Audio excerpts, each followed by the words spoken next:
Oui, alors bonjour, Brice Jean-Christophe. Donc sur la commune d'Aigre, je suis installé depuis 2008 sur une exploitation de 40 hectares. Sur ces 40 hectares, il y a l'intégralité en bio où je cultive des oignons porte-graines bio et des betteraves bio. Et ensuite la partie conventionnelle, 2 hectares d'asperges et 1000 m² de fraises.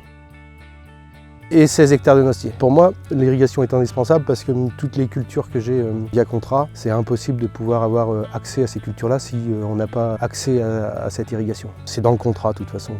S'il n'y a pas une sécurité d'irrigation, il n'y a pas de contrat.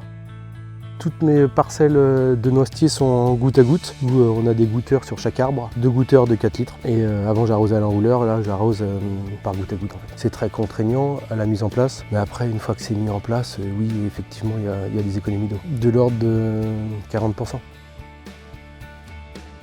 Aujourd'hui, si j'avais pas de réserve d'eau, j'aurais pas tous ces contrats-là et je pense que je serais pas agriculteur. Sincèrement, quand mon père a eu le projet de cette réserve d'eau, il m'a posé la question est-ce que tu veux rester Jean-Christophe? Parce que sinon, si on fait pas de réserve, c'est impossible que tu puisses rester avec la structure qu'on a. Je lui ai dit que je voulais rester, donc il s'est impliqué dans cette réserve d'eau. Et aujourd'hui, si j'avais pas cette réserve, j'aurais pas 7 ou 8 employés et j'aurais pas ces cultures spécialisées. Et je serais à faire autre chose, mais pas agriculteur.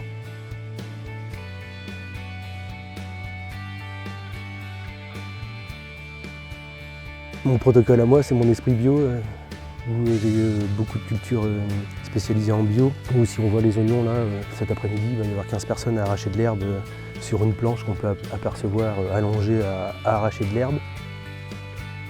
Moi, ce que j'aime, c'est la diversité. Sur mon exploitation, il y a beaucoup de diversité. Je crois qu'on doit être à 14 ou 15 cultures différentes. Moi, je fais faire toute la partie céréales et je m'occupe de toute la partie spécialisée avec mes salariés. Quand on a envie de dire quelque chose, j'arrive pas à comprendre qu'on puisse essayer de faire passer l'idée par la violence. J'ai beaucoup de mal avec ça, en fait. Sincèrement, je connais pas ma réaction. Si quelqu'un venait essayer de détruire mon outil de travail, essayer de venir détruire ma famille, parce que s'ils viennent détruire ma réserve d'eau, ils détruisent ma famille, ils détruisent mes salariés. Clairement, si moi demain, j'ai plus d'irrigation, j'ai pas accès à l'irrigation, toutes ces cultures-là, on peut les détruire. J'ai mis 16 hectares de noisetiers, on peut tout détruire parce que ça va tout mourir, tout crever. Sans irrigation, il n'y a pas d'agriculture chez nous, il n'y a pas d'agriculture chez moi. Moi, toutes les idées reçues de nos opposants à dire que les réserves d'eau, c'est des hectares et des hectares de maïs, moi je peux vous dire que sur cette réserve d'eau, là, on est 3 agriculteurs, il y a 0 hectare de maïs consommation. Que aussi c'est une agriculture industrielle, je ne vois pas du tout ce qu'il y a d'industriel chez moi, vous verrez tout à l'heure dans la serre de fraises, dans la récolte d'asperges, il n'y a rien du tout d'industriel. Les oignons, ils sont en bio, il va y avoir 15 personnes cet après-midi, il n'y a rien d'industriel là-dedans. Voilà, je ne sais pas quoi leur dire à ces gens-là.